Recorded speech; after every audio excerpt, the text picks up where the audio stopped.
දැනෙනවා නේද? අපි දන්නවා නේද අනේ මේ ඔබතුමාලගේ දේශපාලන හැසිරීම පිළිබඳව පේනවනේ. ගැරඬින්ට භූමි තෙල් ගැහුවා වගේ දඟලන්නේ. ගැරඬින්ට භූමි තෙල් ගැහුවා වගේ කරු කතානායකතුමනි. පව් අසරණයි. ඒ හින්දා ඔබතුමාලා දන්නවනම් පෙර දේශපාලනීකරණය වෙච්ච පොලිස්පතිවරුන්ට පොලිසියට ගියපු කලදසාව ඔබතුමාලගේ පොලිස්පතිව අනාථ කරන්න එපා. මම මේ කියන්නේ ඒක. ඔව් ඔයා තමයි කිව්වේ. හරි. ඕම කිය ඉන්න. 159ම විනෝද වෙන්න.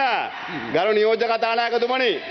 ඕම තමයි අවසාන කාලේ වෙනකොට ඔය වගේ සිදුවීම් සිද්ධ වෙනවා. හැබැයි ඉතින් ඔබතුමාලා මෙතන මේ කයිවාරු ගහන්න පුළුවන්.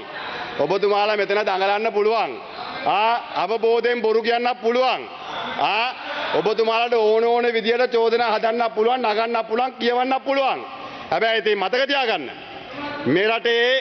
මේ රටේ සමස්තයක් විදියට රාජ්‍ය යාන්ත්‍රණය විනාශ කිරීම තුළ මේ රටේ සමස්තයක් විදියට පොලිසිය සහ අධිකරණ පද්ධතිය කරන නියෝජ්‍ය කතාන්තර විනාශ කිරීම තුළ ඔබතුමාලා එක පැත්තකින් මේ රටේ වෛද්‍යවරුන්ට, නීතිඥවරුන්ට, ඉංජිනේරුවන්ට, රණවිරුවන්ට මඩ ගහලා ඔවුන්ගේ චරිත ඝාතනය කළා සමස්ත වෘත්තියම කඩාගෙන වටන දඟලනකොට මහන්සියව ලැජ්ජයි. නීතිඥවරු වාඩි වෙලා ඉන්න බෑ. නීතිඥවරු තමන්ගේ වෘත්තියට ගරහනවා.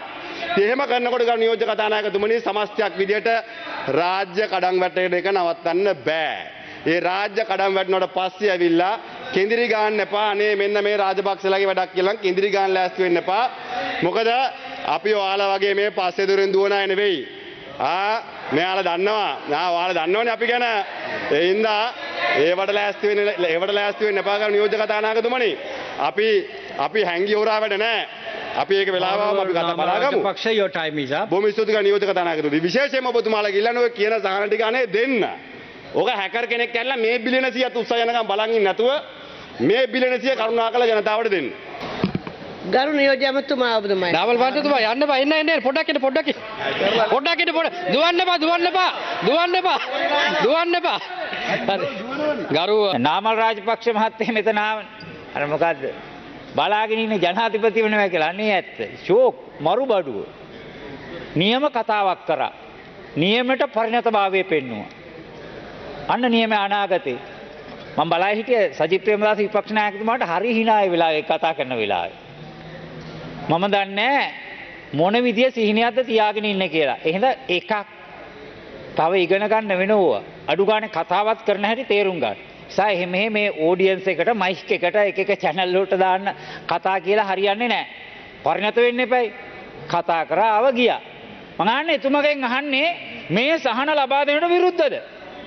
අද ඇවිල්ලා කතා කරේ දීවර ජනතාවට සහන ලබා දෙන්න එතුමා විරුද්ධද? මෙතන හිටියලා අහන්න තියුණා. කීහා ගියා. ඉන්නේ නැහැ. වැඩි වෙලා ඉන්න බෑ. ගොවි ජනතාවට සහන දෙන්නද විරුද්ධද? කුඩා තේවත හිමියට සහන දෙන්නට විරුද්ධද? විදුලි පාරිභෝගිකයට සහන දෙන්නට විරුද්ධද?